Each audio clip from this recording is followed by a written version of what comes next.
இல்ல ஒரு தமிழர் வடிவமைச்சது. அது எதுக்கு மாத்தணும்? நிர்மலா சீதாராமன் கூட தான் தமிழர்னு சொல்லிக்கிறாங்க. தமிழ்நாட்டில் நான் வந்து வெள்ளத்தில் இருக்கும்போது நீங்கள் வந்து பணம் கொடுத்தீங்களா? அதனால சாதிக்க போறது என்ன? நீங்கள் என்ன சாதிச்சீங்க? நீங்கள் என்னை அப்ப அவங்க ஒன்றிய அரசுக்கு பதில் சொல்றதுதான். கையில் தானே அடிபடுது, போயிட்டு போகுது, அட்ஜஸ்ட் பண்ணிக்கோங்கன்றீங்க. அவன் கையில் அடிக்கிறது உங்களை டெஸ்ட் பண்ணி பார்க்கறதுக்காக. அடுத்து நெஞ்சில் அடிப்பான், அடுத்து மூளையில் அடிப்பான், அடுத்து இதயத்தில் அடிப்பான். உயிரே இல்லாமல் போகும். நீங்கள் வீடு கட்டும் திட்டம் இருக்கு இல்லையா? நீங்கள் பிரதமர் வீடு கட்டும்.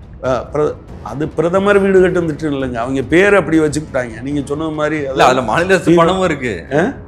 மாநில அரசு பணமும்னு சொல்லாதீங்க. அதனால தான் நான் சொல்கிறேன். அதை சில பேர் மோடி வீடுன்னு கூட சொல்லிட்டு அலைகிறாங்க. இடியோட ரைடில் 1000 கோடி ஊழல்னு சொல்றாங்களே டாஸ்மாக் துறையில. அதன் மீது நடவடிக்கை எடுங்கன்ற. ஆனால் நீங்கள் இதுவரை எடுத்த நடவடிக்கை எல்லாம் பார்க்கும்போது எனக்கு என்னமோ கொஞ்சம் மிரட்டி கொஞ்சம் பணம் காசு யார்ட்டையாவது கான்ட்ராக்ட வாங்குறதுக்கான ஏற்பாடுகள் தான்.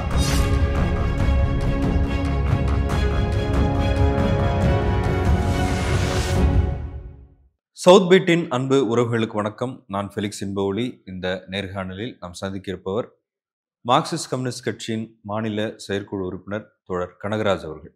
வணக்கம். வணக்கம். தமிழ்நாடு அரசின் பட்ஜெட் நிறைய கட்டமைப்பு வசதிகள், புறம்போக்கு நிலங்களுக்கு பட்டா வழங்குறது, அரசு ஊழியர்களுக்கான பணியிடங்களை நிரப்புறது அப்படின்னு பல்வேறு விஷயங்களை நிதிநிலை அறிக்கையில தெரிவிச்சிருக்காங்க. ஆனால் அதுக்கு முன்பாக நேற்றிலிருந்தே ஒரு அரசியல் விவாதங்கள் தொடங்கிருச்சு. அந்த லட்சணை, அந்த லோகோவே வந்து மாற்றப்பட்டிருக்குது. தமிழ்ல வந்து ரூன் போட்டிருக்காங்க. அடையாள அரசியல் செய்கிறாங்க. இது வந்து தேச விரோத, இன விரோத, பிராந்திய அரசியல் செய்கிறோம்னு ஒரு பிரிவினைவாத அரசியலை தமிழ்நாடு அரசு செய்கிறாங்க அப்படின்றதெல்லாம் ஒன்றிய நிதியமைச்சரே சொல்லிடுறாங்க. அது எப்படி பார்க்குறீங்க? ஒன்றிய நிதியமைச்சர் முதல்ல அவங்க செய்கிற அடையாள அரசியலை நிறுத்தணும்ல. நான் என்ன சொல்கிறேன், இந்தியாவில் இருக்கக்கூடிய எல்லா திட்டங்களுக்கும் நீங்கள் ஹிந்தியில் பெயர் மாற்றம் பண்ணுறீங்க. ஐபிசி என்ன பண்ணீங்க? சிஆர்பிசி என்ன பண்ணீங்க? பிஎன்எஸ்எஸ்க்கு என்ன அர்த்தம் நீங்கள் சொல்லுங்கள். பிஎன்எஸ்க்கு என்ன அர்த்தம்னு சொல்லுங்கள். அது மக்களுக்கு பயன்படுதா இல்லையான்னு பாருங்க. அதே என்ன மக்களுக்கு அது ஏற்கனவே மக்களுக்கு பயன்படாமல் இருந்ததா? ஆங்கிலத்தில் சிஆர்பிசினும் ஐபிசின்னு இருந்தபோது மக்களுக்கு பயன்படாமல் இருந்ததா? மக்களுக்கு விரோதமானதா? அது ஒரு சட்டத்தை கொண்டு வர்றீங்க. அது வந்து குற்றவியல் சட்டம் அல்லது சாட்சி சொல்கிறதுக்கான சட்டம் அல்லது தண்டனை சட்டம்னு இருக்குது இல்லையா? இது வந்து இந்தியா முழுவதும் புரிந்து கொள்வதற்காக ஒரு மொழி மட்டும் பேசுகிறவங்க இருக்கக்கூடாது, மொத்தத்துக்குன்னு இருந்தது. அதை எதுக்காக ஹிந்தியில் மாற்றினீங்க? நீங்கள் சொல்லுங்கள். ஏதாவது ஒரு திட்டத்தை இப்போ இவங்க புதிதாக கொண்டு வந்த எந்த திட்டத்திலேயாவது தமிழ்நாடு சார்ந்த அல்லது தமிழ் அல்லது வேற மொழி சார்ந்தது இருக்கா? இல்லை ஒரு தமிழர் வடிவமைச்சது. அது எதுக்கு மாற்றணும்? தமிழர் வடிவமைச்சா நிர்மலா சீதாராமன் கூட தான் தமிழர்னு சொல்லிக்கிறாங்க. தமிழ்நாட்டில் நான் வந்து வெள்ளத்தில் இருக்கும்போது நீங்கள் வந்து பணம் கொடுத்தீங்களா? நீங்கள் தமிழராக இருக்கிறதுனாலே நான் ஏற்றுக்கணும்னு அவசியமா? அண்ணாமலையும் தமிழர் தான். தமிழ்நாட்டினுடைய நலன் குறித்த ஏதாவது ஒரு விஷயத்தை பற்றி இதுவரை பேசியிருக்காரா? நீங்கள் சொல்லுங்கள். அண்ணாமலை தமிழ்நாட்டுக்கு இவ்வளவு நிதி ஒதுக்குங்க, பேரிடரால் பாதிக்கப்பட்ட போது, பெஞ்சால் புயலால் பாதிக்கப்பட்ட போது நீங்கள் நிதி ஒதுக்குங்க. இல்ல அதுலயே நிறைய குழப்பங்கள் இருக்குல்ல. இப்ப ரூபாய்னு சொல்றோம், ரூபாய்னு சொல்றது தமிழா? நீங்க அது அடுத்த கேள்விக்கு நீங்க வந்தீங்க. நான் சொல்றது, நீங்க கேள்வி கேட்கும்போது முதல்ல என்ன சொன்னீங்கன்னா, இவங்கெல்லாம் அடையாள அரசியல் பண்றாங்க. ஆனா நீங்க பண்ணிட்டு இருக்கிறது மொத்தமே அதுதான் நான் சொல்ல விரும்புறேன். அதை செஞ்சுக்கிட்டு நீங்க அடுத்தவங்க அதற்கு எதிர்வினையா தான் வருது. நீங்க எப்போதுமே என்ன பிரச்சனைனா, இப்ப எல்லாரும் மத்திய அரசுன்னு சாதாரணமா பேசிக்கிட்டே இருந்தோம். யாருக்கும் அதில் பிரச்சனை இல்லை. ஆனால் நீங்கள் மத்திய அரசுன்னு சொல்லும்போது எல்லா அதிகாரமும் எனக்கு தான், மாநிலங்களுக்கான அதிகாரங்களை வெட்டும்போது ஆக்சுவலாக அரசமைப்பு சட்டத்தில் நீங்கள் நானும் மத்திய அரசாங்கம் தான் பேசிகிட்டு இருந்தேன், எல்லாரும் அப்படி தான் பேசிகிட்டு இருந்தோம். அன்னைக்கு யாரும் அரசமைப்பு சட்டம் இந்தியா மாநிலங்களின் ஒன்றியம்னு சொல்லியிருக்குன்னு கூட பலருக்கும் தெரியாது. அதை கிளப்பி விட்டது யாரு? நீங்கள்லாம் மாநிலங்கள் உங்களுக்கு பெரிய அதிகாரம் இல்லைன்னு சொன்னபோது தான் அது பிரச்சனையாகுது. ஒரு மொழியை திணிக்கிற போது தான் மொழிக்கு எதிரான போராட்டம் என்பது வருது. நீங்கள் உங்கள் திட்டங்களுக்கு எல்லாம் நீங்கள் வந்து சமஸ்கிருதத்திலேயோ இந்தியிலையோ பேர் வைக்கும்போது ஒவ்வொன்றுக்கும் தமிழையோ அல்லது இதர மொழிகள்லையோ முன்னிறுத்த வேண்டும் என்கிற முனைப்பு அந்த பிராந்தியங்களுக்கு வரும். அதனால சாதிக்க போறது என்ன? நீங்கள் என்ன சாதிச்சீங்க? நீங்க நீங்க என்னை இல்ல, அப்ப அவமானம். ஒன்றிய அரசுக்கு பதில் சொல்றதுதான் மாநில ஆமாமா, அரசோட ஒரு வேலையா? ஆதிக்கம் வருகிற போது ஆதிக்க எதிர்ப்பு என்பது பதில் சொல்றது மட்டும் கிடையாது. அது மக்கள் நலன் சார்ந்தது தான். நீங்க முதலமைச்சர் சொன்னது மாதிரி பல மொழிகள் அழிஞ்சே போச்சு. சமஸ்கிருதத்தை ஒரு காலத்துல நீங்க என்ன சொல்லிட்டு இருந்தீங்க அப்படின்னு சொன்னா, அது வந்து தேவ பாஷை, நீங்க எல்லாம் பேசக்கூடாது, கேட்கக்கூடாதுன்னு சொல்லிட்டு இருந்தீங்க. இப்ப என்ன சொல்றீங்க? அதை மேம்படுத்துறதுக்கு நாங்க கொண்டு வர்றோம்னு சொல்றீங்க. ஏன்னா, முதல்ல சொன்னது என்னன்னா, இது மொழிகள்லேயே ஏற்றத்தாழ்வை உருவாக்குவது. மனுஷன்கிட்ட இருக்கிறது மாதிரி மொழிகளில் ஏற்றத்தாழ்வை உருவாக்குறீங்க. இப்போ என்ன பண்ணுறீங்கன்னா, எதுக்கு அப்படி பார்க்கணும்? எல்லா மொழிகளையும் ஒரே மொழியாக மாற்றிட்டோம்னா, சமஸ்கிருதமாக பார்த்துட்டோம்னா, இந்த மொழிகள் ஆட்டோமேட்டிக்காக இல்லாமல் போயிடும் அப்படிங்கிறதுக்காக நீங்கள் அதை மேம்படுத்துறதுக்காக சொல்கிறீங்க. எனவே தான் இந்த பிரச்சனைகள் வருதே தவிர, இதை ஆரம்பித்து வச்சது, இதுக்கு விதை போட்டது, இதெல்லாம் எதிர்வினைகள். எதிர்வினைகள் அவசியமானா ஆதிக்கத்துக்கு எதிர்வினை வேணுமா வேண்டாமா? அடக்குமுறைக்கு எதிர்வினை வேண்டுமா வேண்டாமா? இப்ப இருமொழி கொள்கை தான் தமிழ்நாட்டின் கொள்கை. ஒன்றிய அரசோட நிதி வேண்டாம். மாநில அரசே அந்த நிதியை வந்து கொடுக்க தயாரா இருக்கும். கொடுக்குறோம் அப்படின்னு நிதியமைச்சர் சொல்லிட்டார் 2000 கோடி. இப்ப அதை எப்படி எடுத்துக்கிறது? இப்ப அதனால யாருக்கு இழப்பு? இல்ல, இல்ல. நான் என்ன கேட்கிறேன், ஏற்கனவே தமிழ்நாடு அரசு வந்து அதிகமா கடன் வாங்குறாங்க இல்ல நீங்க அப்படின்ட்டாங்க. நீங்க இது அடுத்த கட்டத்துக்கு இதை எடுத்துட்டு போற ஒரு நிகழ்வா தான் நான் பார்க்குறேன். உதாரணமா எஸ்சி, எஸ்டி ஸ்டூடெண்ட்டுக்கான இதை வந்து இவங்க கட் பண்ணாங்க. இது சென்ட்ரல் கவர்மெண்ட் கட் பண்ணாங்க. போஸ்ட் மெட்ரிக் ஸ்காலர்ஷிப் மைனாரிட்டிஸ்க்கு. கேரளா கவர்மெண்ட் என்ன பண்ணுது? அவங்களுக்கு கொடுக்கணும். சண்டை போட்டு பார்த்தாங்க. கொடுக்கலைன்னா நான் மாற்றை உருவாக்குவேன்னு சொன்னாங்க. இப்போ ரெண்டே ரெண்டு விஷயம் தான் இருக்கு. அதாவது, நான் சொல்வதை செய், நான் உனக்கு பணம் தருகிறேன்.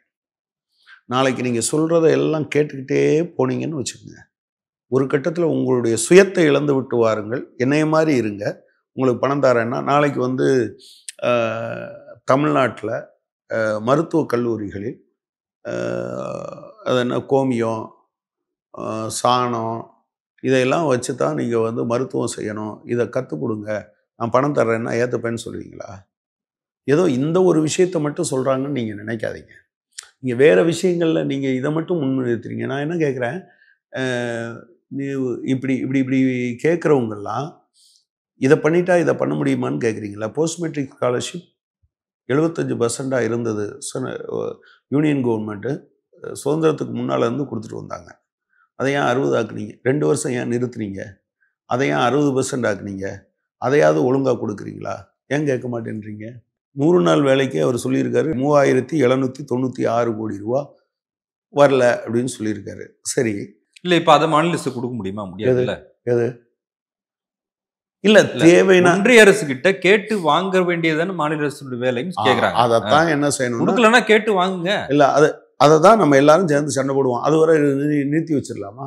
இல்ல, சண்டை போடுறாங்க. நாடாளுமன்றத்துல எம்பிக்கள் கேக்குறாங்க. அவ்வளவுதான், அந்த சண்டை போடுறாங்க.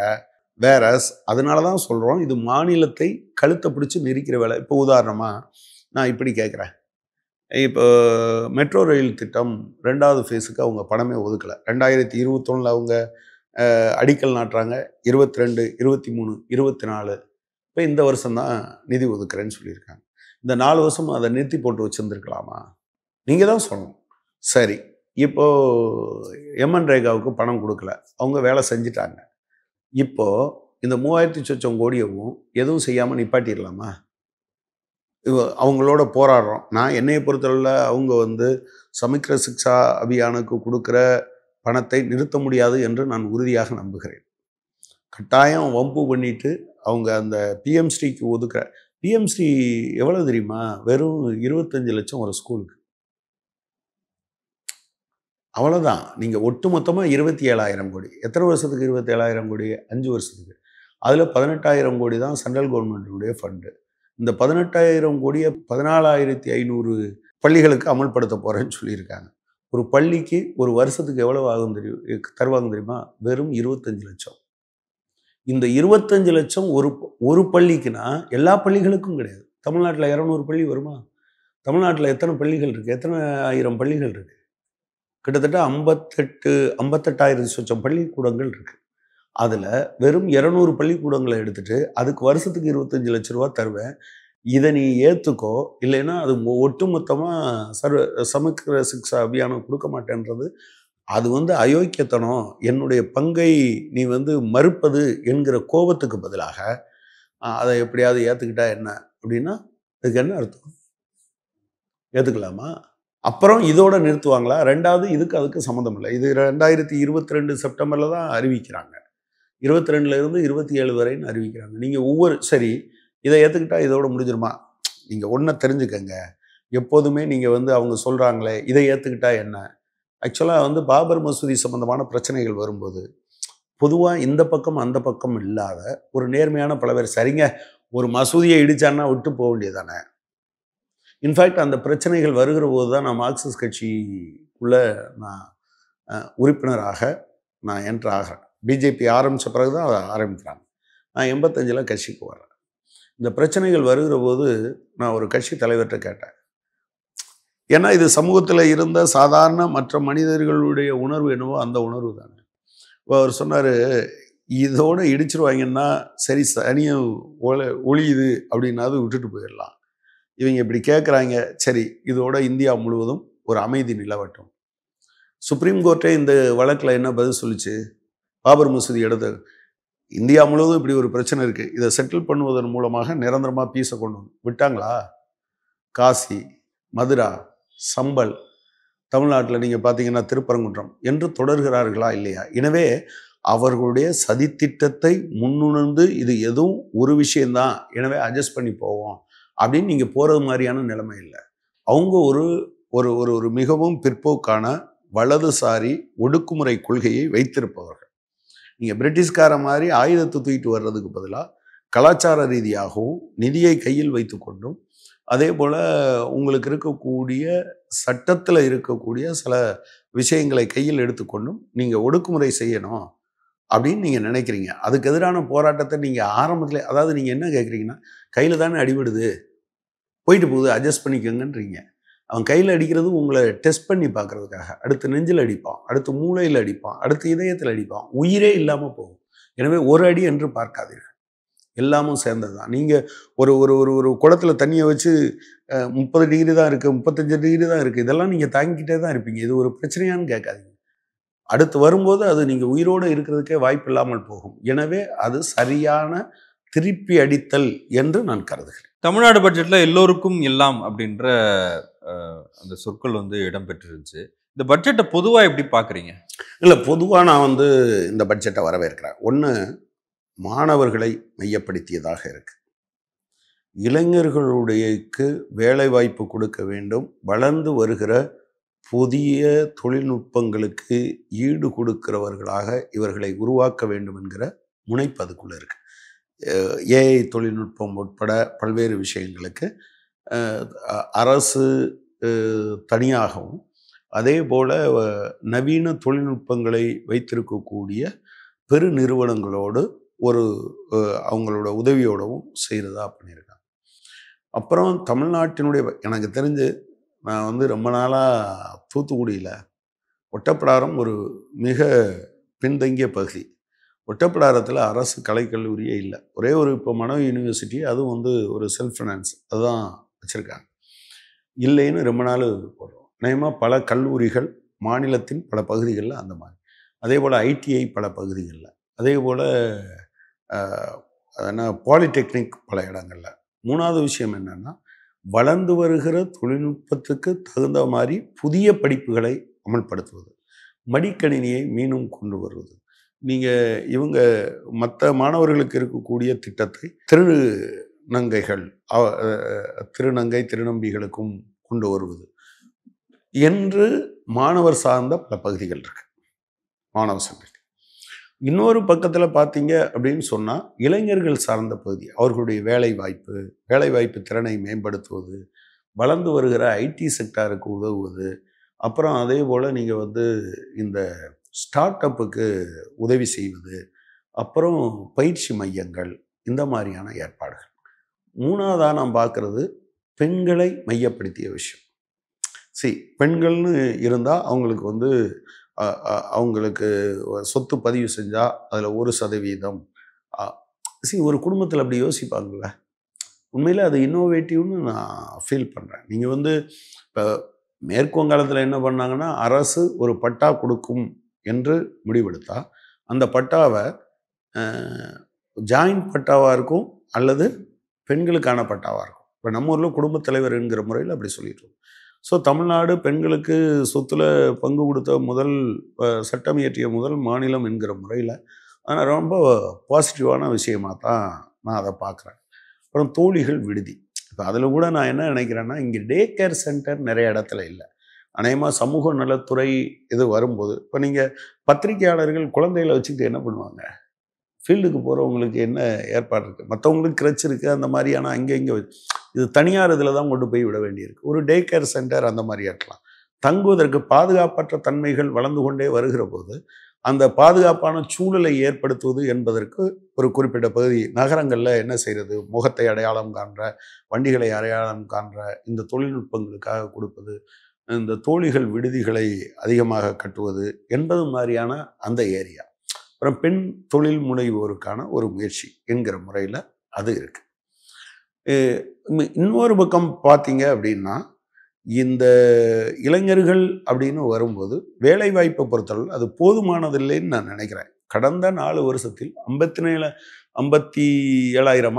57,000 வேலைவாய்ப்பு என்பதை அதிகரிச்சிருக்கணும். ஆனால் இந்த ஒரு வருஷத்தில் 40,000 வேலைவாய்ப்பு என்பதை கட்டாயம் அவங்க பண்ணணும். ஏற்கனவே 3,7 லட்சம் வேலைவாய்ப்பு காலி பணியிடங்கள் இருக்கக்கூடிய பின்னணியில் இதை கொஞ்சம் விரைவுபடுத்த வேண்டும் என்று தான் கேட்டுக்கொண்டிருந்தோம். அநேகமாக ஒரு 40,000 தமிழ்நாட்டு இளைஞர்களுக்கு அரசு வேலை வாய்ப்பு இருக்கிறது என்பது ஒரு பாசிட்டிவான அம்சம் என்று நான் பார்க்குறேன். அதே போல் சிவில் சர்வீஸில் நீங்கள் அதை ப்ரிலிமினரி தேர்வு பாஸ் பண்ணவங்க, மெயின்ஸ் பாஸ் பண்ணவங்க, அதே போல் மெயின்ஸ் பாஸ் பண்ண பிறகு இன்டர்வியூக்காக போகிறவங்க, இவங்களுக்கு அவங்களுக்கு ஊக்கத்தொகை என்று சொல்லியிருக்காங்க. அதை நான் எப்படி பார்க்குறேன்னா, சில இன்ஸ்டியூட்டில் போய் படிக்கிறதுக்கு வாய்ப்பில்லாத பசங்களை பொறுத்தளவில் அந்த இன்ஸ்டியூட்டுக்கு போகிறதுக்கான உத்வேகம், அவங்க சிறப்பு பயிற்சிகள் பெறுவதற்கான ஒரு வாய்ப்பு இருக்கும். ஸோ ஐடிஐயிலிருந்து ஐஏஎஸ்க்கான ப்ரிப்பரேஷன் வர இருக்கக்கூடிய மாணவர்களுக்கான ஒரு பகுதி என்கிற முறையில் பார்க்குறேன். தொழிலாளிகளை பொறுத்தளவில் கட்டுமான தொழிலாளிகள் அவங்க நலன், அவங்க குழந்தைகள் என்று பார்த்துருக்காங்க. ஆனால் இதில் நான் நெகட்டிவாக பார்க்குற விஷயம், பழைய ஓய்வூதிய திட்டம் என்பதை இப்போதும் கூட அரசாங்கம் அதை சீரியஸாக பரிசீலிக்கணும். இதில் ஒரு பாசிட்டிவான அம்சம் அவங்க என்ன சொல்லியிருக்காங்க அப்படின்னு சொன்னால், சரண்டர் விடுப்பு எடுத்துக்கொள்ளலாம் என்று சொல்லியிருக்காங்க. அது கூட 1/4/26ன்னு சொல்லியிருக்காங்க. அதை ஒரு முன்கூட்டி வழங்குவதற்கான ஏற்பாடு தேவை. நீங்கள் பழைய ஓய்வூதிய திட்டத்தை அமல்படுத்துவதற்கு இந்த அரசாங்கம் இந்த விவாதம் நடந்து முடிந்த பிறகு அல்லது மானிய கோரிக்கையிலாவது முன்வர வேண்டும் என்பது என்னோட அபிப்பிராயம். டிரான்ஸ்போர்ட்டை பொறுத்தளவில் அவங்களுடைய நீண்ட நாள் கோரிக்கை என்னன்னா, அது லாபமற்ற வழித்தடங்களில் சமூக நலன் கருதி உள்ளடங்கிய கிராமங்களுக்கு நீங்கள் லாபம் இல்லைன்னு தெரிஞ்சே தான் அரசாங்கம் அதையெல்லாம் இயக்குது. அப்படி இருக்கும்போது அதுக்கு உங்களுக்கு ஒரு சோஷியல் கேபிட்டல் இருக்கு. அதாவது சமூக சொத்து உருவாக்கத்தில் அதுக்கு ஒரு பங்கு இருக்கு. அப்போ அந்த வகையில் நீங்கள் என்ன பண்ண வேண்டியது இருக்கும் அப்படின்னு சொன்னால், டிரான்ஸ்போர்ட் இழக்கிறத பொது நிதியிலேருந்து தானே கொடுக்கணும். அவங்க ஒரு கேப் இருக்குன்னு கேட்டுக்கிட்டே இருந்தாங்க. இப்போ அதை எக்ஸ்பிளிசிட்டாக அவர் சொன்னது மாதிரி தெரியல. கிட்டத்தட்ட ஒரு 2,600 கோடி ரூபாய் அதற்கென்று ஒதுக்கியிருக்காங்க. போன தடவையோட ஒரு 4,000 கோடி ரூபா அதில் கூடுதலாக இருக்குது. ஒருவேளை அதுக்காக தான் ஒதுக்கியிருக்காங்களோன்னு நான் நினைக்கிறேன். அதே போல் போக்குவரத்தில் ஓய்வு பெற்றவர்களுக்கான தொகை என்பது அந்த டிஏ ரொம்ப நாளாக பெண்டிங்கில் இருக்குது. இதையெல்லாம் அமல்படுத்த வேண்டும் என்று நான் அரசாங்கத்தை இப்போதும் கூட இந்த டிஸ்கஷன் முடிவில், இது பட்ஜெட் விவாதத்தினுடைய முடிவில் நான் கூட என்ன நினச்சேன்னா, சில முக்கிய அறிவிப்புகள் என்று சொல்லும்போது பட்ஜெட்டில் எந்திரிச்சு முதல்வர்கள் அல்லது பிரதமர் பேசுகிற வழக்கம் இல்லைன்னா கூட என்ன அதில் பெரிய மரபு தேவை இருக்குது, ஒருவேளை முதலமைச்சர் அறிவிக்கக்கூடும் என்று கூட நான் நினச்சேன். ஒரு பாசிட்டிவ் சைனை அரசாங்கம் சொல்லியிருக்கு. நிறுத்தப்பட்ட சில விஷயங்கள், சரண்டர் சொன்னது மாதிரி, மடிக்கணினி சொன்னது மாதிரி, ஓகே இதெல்லாம் செய்கிறேன்னு சொல்லியிருக்காங்க. இதை இந்த விவாதத்துக்கு பின்பாவது அதை அவங்க இறுதிப்படுத்தணும். எதிர்க்கட்சி தலைவர் எடப்பாடி பழனிசாமி கூட கேட்டிருக்காரு, ஆட்சிக்கு வந்தவொடனே பெட்ரோல் டீசல் விலை குறைப்பேன்னு சொன்னாங்களா, அது ஏன் இன்னும் செய்யல? சரி, சென்ட்ரல் கவர்மெண்ட் அந்த எக்ஸைஸ் டியூட்டியை குறைக்காத போது இவர் அங்கே என்ன பேசினார்? தேர்தல் அறிக்கையில் சொல்லியிருந்தாங்க. கரெக்ட். நான் என்ன சொல்கிறேன், தேர்தல் அறிக்கையில் உங்களுக்கு தெரியுமா, 15வது ஆணையம் வர்றபோது உங்களுடைய பங்கு இவ்வளவு குறையும் அப்படிங்கிறத நீங்கள் யோசிச்சிருக்க முடியுமா? நீங்கள் 22ஆம் ஆண்டுக்கு பின்னால், இப்போ நான் கூட என்ன நினச்சேன், 17 ஜிஎஸ்டி அமலாக்க காலத்தில் முதல் 5 வருஷம்னு சொன்னால் கூட அவங்க எக்ஸ்டெண்ட் பண்ணுவாங்கன்னு நினச்சோம். எக்ஸ்டெண்ட் பண்ணாமல் போயிட்டாங்க. பல்வேறு திட்டங்களுக்கான நிதிகள் நீங்கள் எடப்பாடி பழனிசாமி அவர்கள் அதெல்லாம் கேள்வி கேட்டிருக்கணும். நான் என்ன சொல்கிறேன்னா, இதெல்லாம் இந்த அரசாங்கம் அமல்படுத்தணும். ஒரு பக்கம் அவர் என்ன சொல்கிறாரு, கடன் அதிகமாயிடுச்சுன்னு சொல்கிறாரு. இன்னொரு பக்கம் என்ன சொல்கிறாரு, இதையெல்லாம் நீங்கள் அமல்படுத்தலையான்னு கேட்குறாரு. நான் கேட்குற ஒரே கேள்வி இதுதான். இப்போ நீங்கள் பயிர் காப்பீட்டு திட்டம் இருக்கு இல்லையா, பயிர் காப்பீட்டு திட்டம் ஒரு பெரிய விஷயம். அந்த பயிர் காப்பீட்டு திட்டத்துக்குள்ள 2016 வரை 16 வரை எப்படி இருந்தது அப்படின்னு சொன்னால், அது பிரதமர் பயிர் காப்பீட்டு திட்டம் தான் வச்சுருக்காங்க. அதில் 100% ஒரு விவசாயி பிரீமியம் கட்டணும்னா 49% ஒன்றிய அரசாங்கம், 49% மாநில அரசாங்கம் கட்டும், 2% மட்டும் விவசாயி கட்டுவார். சென்ட்ரல் கவர்மெண்ட் நிறுத்திட்டாங்க. இப்போ எவ்வளோ கட்டிட்டு இருக்காங்கன்னா, சென்ட்ரல் கவர்மெண்ட் வெறும் 25%. 73% யார் கட்டுறாங்கன்னா ஸ்டேட் கவர்மெண்ட். போன ஆண்டுக்கு முந்தைய ஆண்டு வரை என்ன நிலைமைன்னா, 2016-17 தமிழ்நாடு அரசனுடைய பங்கு வெறும் 566 கோடி ரூபா. அது 4 மடங்கு அதிகமாயிடுச்சு. 2050 கோடி ரூபாய் அளவுக்கு போன வருஷத்துக்கு முன்னாடி 4 மடங்கு அதில் உயருது. நீங்கள் வீடு கட்டும் திட்டம் இருக்கு இல்லையா, நீங்கள் பிரதமர் வீடு கட்டும் அது பிரதமர் வீடு கட்டும் திட்டம் இல்லைங்க. அவங்க பேர் அப்படி வச்சுக்கிட்டாங்க. நீங்கள் சொன்ன மாதிரி அதில் மாநில அரசு பணமும் இருக்கு.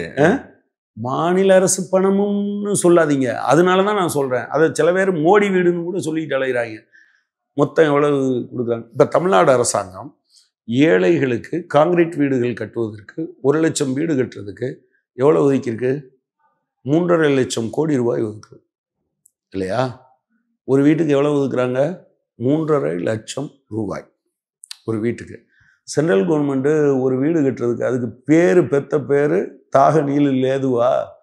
அவருக்கு எனக்கு ஹிந்தி தெரில, இல்லைன்னா அதை அப்படியே டிரான்ஸ்லேட் பண்ணி சொல்லணும். அதாவது 1,20,000 ரூபாய் தான் மொத்தமே. 1,20,000 ரூபாயில் வீடு கட்டிடுவீங்களா நீங்கள்?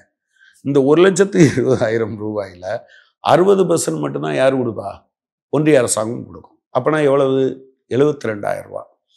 தமிழ்நாடு அரசாங்கம் அதுக்கு இப்போ கொடுக்குற தொகை அதை நேரடியாக கொடுக்காம ரூஃப் போடுறதுக்கு, அதாவது அது என்ன, கான்க்ரீட் மேல்தளம் அழிப்பதற்காகன்னு கொஞ்சம் பணம் அப்படி வேறு வழியெல்லாம் சேர்த்து 2,40,000 ரூபா கொடுக்குறாங்க.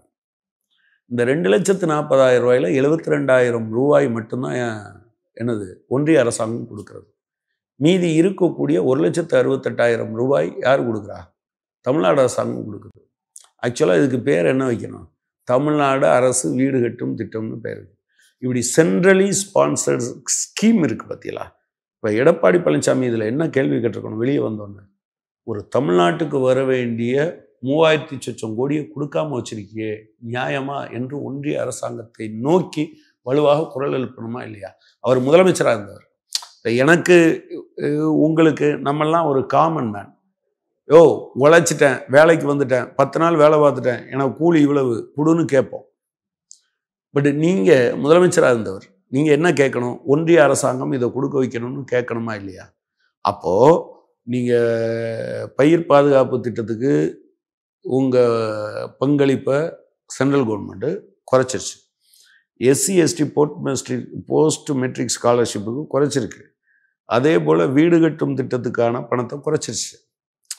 நான் இவர் எடப்பாடி பழனிசாமி முதலமைச்சராக இருந்தபோது திரு ஓ பன்னீர்செல்வம் தான் இந்த வீட்டு வசதியும் சேர்த்து பார்த்தார்.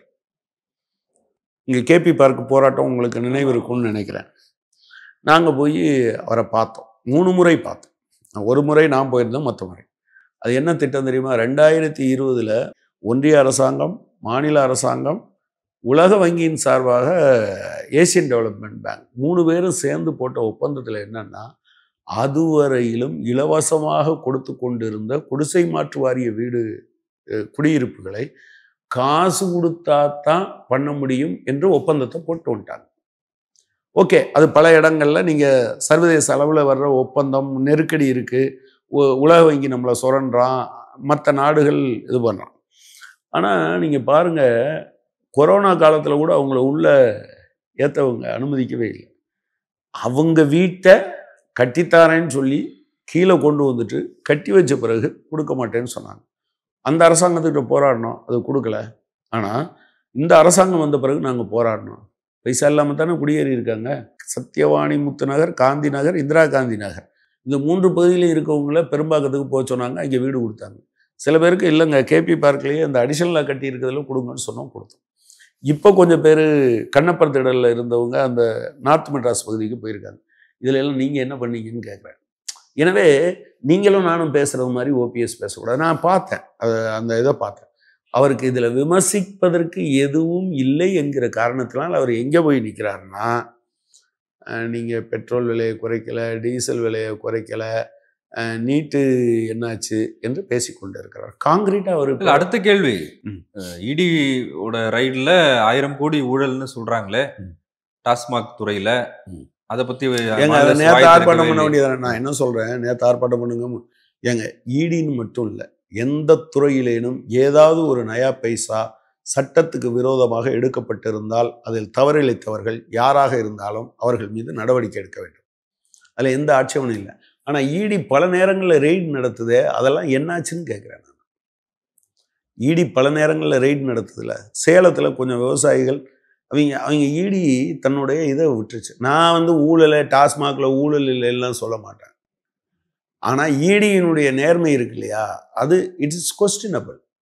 அவங்க சரத்பவாரோட சித்தப்பா பையனா அஜித் பவார் மேலே இவங்க அவர் என்சிபியில் இருந்தால் நான் வீடு கட்டும் திட்டத்தில் 4000 கோடி ரூபாய் ஊழல்னு சொல்லி வழக்கு போடுறான், எல்லாத்தையும் முடக்கிறான்.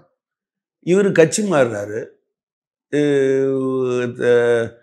பிஜேபி கூட்டணியில் ஜெயிச்சிடறாரு, துணை முதலமைச்சரும் ஆயிடுறாரு. உடனடியாக அந்த 4000 கோடி ரூபாய் ஊழல் ஆதாரம் இல்லை என்று மூடப்படுகிறது.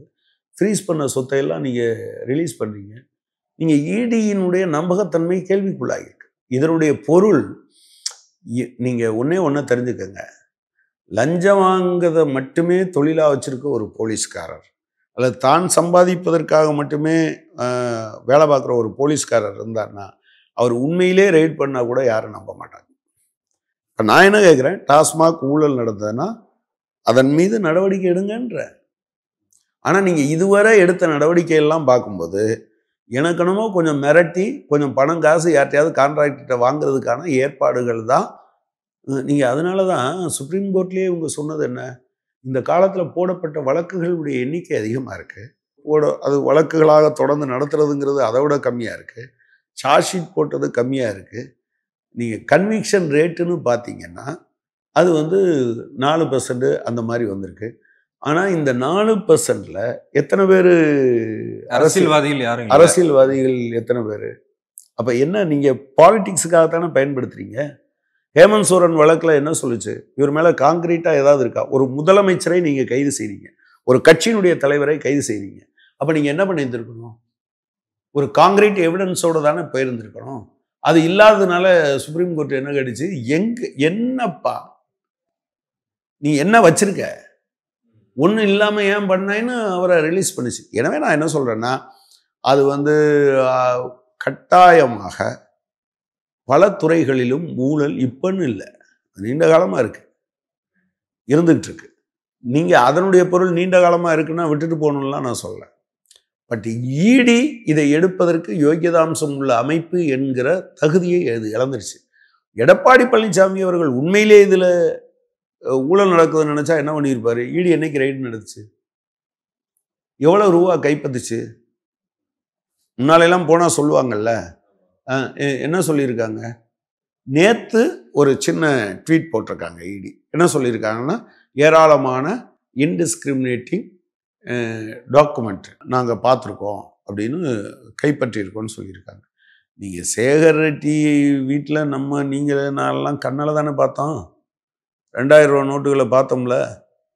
இல்லை அது அப்போது 2000 அவ்வளவு ரூபா தனிநபர்களுக்கு கிடைக்கவே கிடைக்காது, க்யூவில் நின்று செத்து போனான். இவ்வளவு எதிராக வந்ததுன்னா அது நேர்மையான டிரான்சாக்ஷனில் வந்ததுன்னா கூட அவ்வளவு 2000 ரூபா நோட்டு உங்ககிட்ட எப்படி வந்ததுங்கிற கேள்வி இருக்கு. எல்லாத்தையும் தூக்கி மூடிட்டீங்களே நீங்கள். ஸோ ப்ராப்ளம் என்னன்னா, ஊழலுக்கு எதிரான போராட்டத்தை நடத்த வேண்டும் என்றால் ஒன்று அதை அந்த குற்றச்சாட்டுக்களை முன்வைக்கிறவர்கள் ரொம்ப பவர்ஃபுல்லாக முன்வைக்கணும், நடவடிக்கை எடுக்கிற அமைப்புகள் ரொம்ப நேர்மையாக இருக்க வேண்டும் என்கிற அவசியம் இருக்குது.